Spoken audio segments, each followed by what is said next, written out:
Welcome student. आज हम शुरू करने लगे हैं फिज़िक्स का चैप्टर नंबर 1 और उसका न्यूमेरिकल नंबर 2। तो चले अब रीड करते हैं। The length of a pendulum is 1.5 plus minus 0.01 m and acceleration due to gravity is given into account as 9.8 plus minus 0.1 meter per second square. Calculate the time period of the pendulum with uncertainty in it. तो इसमें हमें उन्होंने क्या बोला, हमें उन्होंने ये कहा कि एक तो उन्होंने लेंथ हमें दे दी है, दूसरा उन्होंने हमें एक्सेलरेशन ड्यू टू ग्रेविटी जो है वो दिया है, फिर उन्होंने हमें ये कहा है कि इसमें अनसर्टेनिटी जो है वो फाइंड आउट करनी है। तो चले हम पहले स्टार्ट करते हैं। पहले हम लिख लेते हैं कि इसका गिवन डाटा क्या है। गिवन डाटा में हमारी जो वैल्यूज़ आ रही हैं वो है लेंथ L जो है, लेंथ L वो जो दी है उन्होंने वो है 1.5 plus minus 0.01, 1.5 plus minus 0.01 m, यानी ये मीटर में। इसके बाद एक्सेलरेशन जो है वो गिवन है,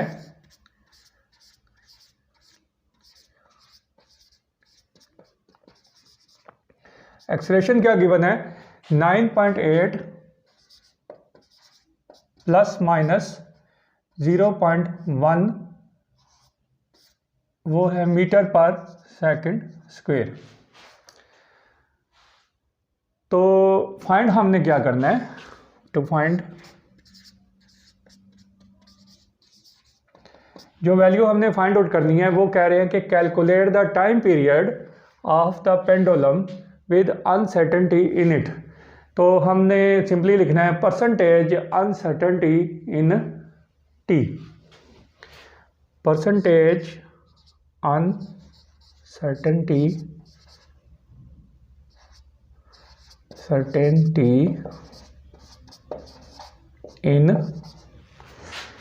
इन टी। तो वो क्या हम इसको लिखेंगे, उसको लिखेंगे परसेंटेज और अनसर्टेनिटी डेल्टा टी, ये वैल्यू हमने फाइंड आउट करनी है। तो किस तरह से करेंगे, पहले हम ऐसा करेंगे कि सिंपल जो है वो टाइम पीरियड फाइंड आउट करेंगे, क्योंकि हमारे पास एल की भी वैल्यू गिवन है जो जस्ट ये वाली है और जी की वैल्यू ये है, जस्ट इनको हम यूज़ करेंगे। तो कैसे करेंगे, इधर हम लिखते हैं सॉल्यूशन। आपको मालूम ही है कि टाइम पीरियड ऑफ पेंडुलम क्या होता है, T is equal to 2 pi L/G square root. अब सिंपली जो है 2 मल्टीप्लाई पाई की वैल्यू 3.14 और फिर इसके बाद लेंथ जो है वो आपको मालूम ही है जो कि 1.5 है और जी की वैल्यू 9.8 और ये स्क्वायर रूट। तो स्क्वायर रूट निकालने के बाद और ये जो पूरी वैल्यू जो है वो कैलकुलेट करने के बाद जो हमारे पास वैल्यू बनती है वो बनती है 2.5 सेकंड। लो जी, तो हमने क्या किया कि सिंपल जो है पहले टी की वैल्यू जो है वो फाइंड आउट कर ली। अब अगला प्रोसीजर जो है वो है percentage uncertainty in L, length के लिए भी और इसके साथ साथ जी के लिए भी। तो हम उसको यूज़ करते हैं। तो यहाँ मैं लिखता हूँ परसेंटेज अनसर्टेनिटी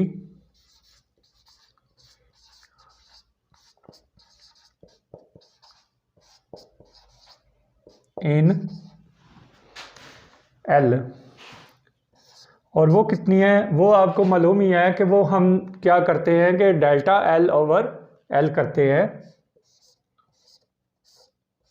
और मल्टीप्लाई बाई 100% कर लेते हैं। अब हम क्या करते हैं कि डेल्टा एल 0.01 है और एल की वैल्यू 1.5 है, मल्टीप्लाई बाई 100%। तो इसको जब हम कैलकुलेट करेंगे तो हमारी वैल्यू जो निकलेगी वो आएगी 0.67%। 0.67%। तो इसके बाद हम ये करते हैं कि एल की जब परसेंटेज अनसर्टेनिटी निकाली है, अब बारी रह गई है जी की। तो उसको हम यहाँ पे लिख लेते हैं, परसेंटेज अनसर्टेनिटी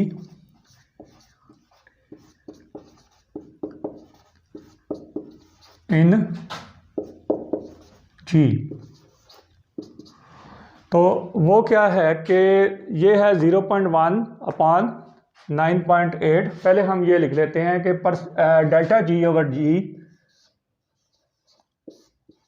मल्टीप्लाई बाई 100%। तो उसके नीचे वैल्यू लगा लेते हैं 0.1 ओवर 9.8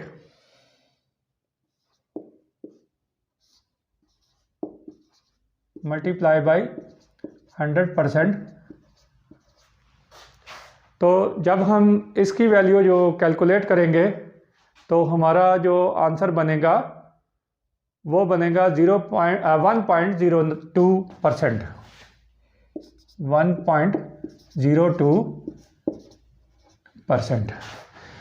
तो हमने क्या किया कि परसेंटेज अनसर्टेनिटी इन एल भी फाइंड आउट कर लिया और इन जी भी फाइंड आउट कर लिया। अब आगे हम क्या करेंगे, हम फिर से यही फार्मूला लिखते हैं। हम यूँ लिख लेते हैं, सिंस टी किसके इक्वल है 2 पाई एल ओवर जी। यही फार्मूला हम दोबारा यहाँ लिखते हैं, 2 पाई एल ओवर जी। तो हम ये कर लेते हैं कि एल ओवर जी स्क्वायर रूट है, तो हम 2 पाई एल ओवर जी और इसकी पावर 1/2 लगा लेते हैं। तो अब ये जब ये फार्मूला हमने लगा लिया तो इसको किस तरह से हम लिखेंगे, हम यहाँ लिखेंगे परसेंटेज अनसर्टेनिटी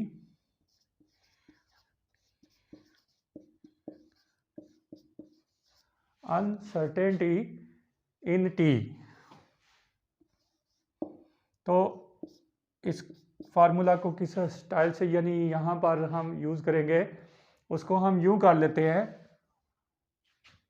कि ये जो 1/2 वैल्यू है, इसको आपको पता है कि जब मल्टीप्लाई होता है तो ये यहाँ पर परसेंटेज की फॉर्म में जब हम इसको मल्टीप्लाइकेशन करते हैं तो हम 1/2 इधर लिख लेंगे, फिर इसके बाद मल्टीप्लाई करके परसेंटेज अनसर्टेनिटी इन एल जो कि हमने यहाँ पर फाइंड आउट की थी वो हम लिख लेते हैं, percentage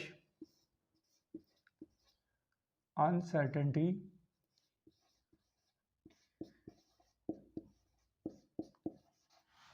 in L plus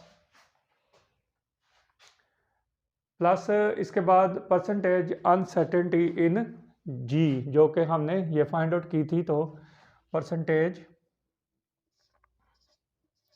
uncertainty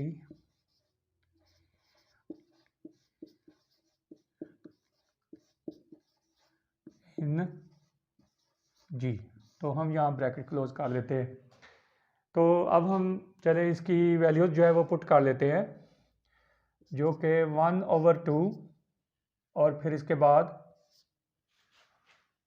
हम लिख लेते हैं 0.67 जो कि हमने ये फाइंड आउट की थी, यहाँ मल्टीप्लाई लगाया, प्लस 0.67%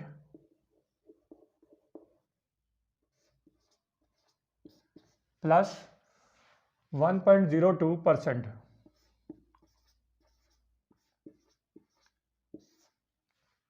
तो जब हम इनको प्लस करेंगे तो हमारी वैल्यू बनेगी 1/2 मल्टीप्लाई बाई 1.69%।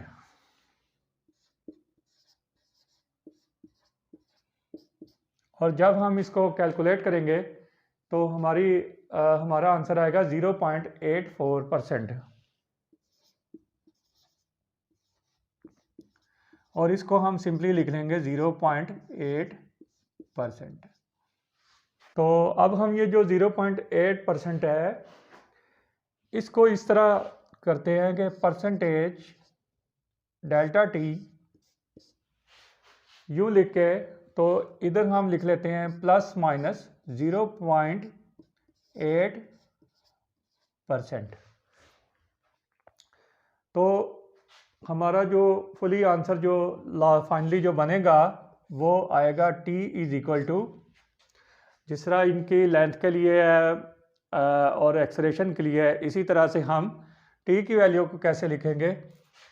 t के लिए जो हमने स्टार्ट में ये जो कैलकुलेशन की थी 2.5 सेकंड आए थे, हम यहाँ पर लिख लेंगे 2.5 और फिर प्लस माइनस 0.8%।